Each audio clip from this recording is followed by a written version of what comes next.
Praise the Lord.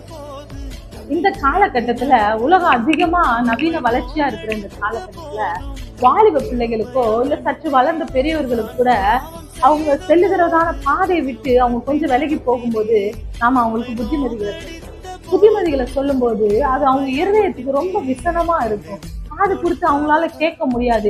கேட்கும் போது அது அவங்களுக்கு ரொம்ப கஷ்டமா இருக்கும். அப்படி கஷ்டமா இருக்கும் பொழுது கடிந்து கொள்ளுதலை அவங்க ஏற்றுக்கொள்ள மாட்டாங்க. கடினமா கொஞ்சம் புத்தி சொன்னா அவங்களுக்கு ஏற்றுக்கொள்ளுகிறது ரொம்ப கஷ்டமா இருக்கும். அப்படி கடிந்து கொள்ளுகிறதை வெறுக்கிறவன் சாவான் என்று வேதவசனம் சொல்லுகிறது. நீதிமொழிகள் 15ஆம் அதிகாரம் 10வது வசனத்தில் சொல்லப்பட்டிருக்கிறது. சாவானா அவன் ஒரேடியா செத்துருவானா அப்படின்னா அவனுடைய பாவ வழியில சென்று அவனுடைய ஆத்மா சாகும். ஏன்னா வேதவசனம் சொல்லுகிறதுங்க, பாவம் செய்கிற ஆத்மா சாகவே சாகும் அப்படின்னு வேதவசனம் சொல்லுகிறது.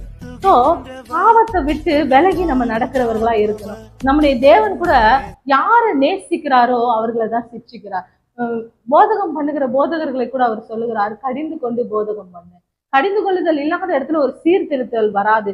சீர்திருத்தம் பண்ணாத இடத்துல மனம் திரும்புதல் உண்டாகாது. இந்த கடைசி நாட்கள்ல பாவ வழிகளை விட்டு பாவத்துல நம்ம ஆத்மா மரித்து போகாதபடிக்கு நாம நிச்சயமா தேவன் பக்கம் திரும்புவோமானா கர்த்தர் நம்மளை சீர்படுத்தி ஸ்திரப்படுத்தி நம்மளை உயர்த்துவார். நம்முடைய ஆத்துமா வாழும். பிரியமானவனே, உன் ஆத்துமா வாழ்கிறது போல நீ எல்லாவற்றிலும் வாழ்ந்து சுகமா இருப்பாய் என்று சொன்ன வாக்குத்தத்தம் நம்முடைய வாழ்க்கையிலும் நிறைவேறும். அதனால கடிந்து கொள்ளுதலையும் புத்திமதியை ஏற்றுக்கொண்டு உங்களை சீர்படுத்திக் கொள்ளுங்க. கர்த்தர் தாமே ஆசீர்வதிப்பாராக. ஆமென்.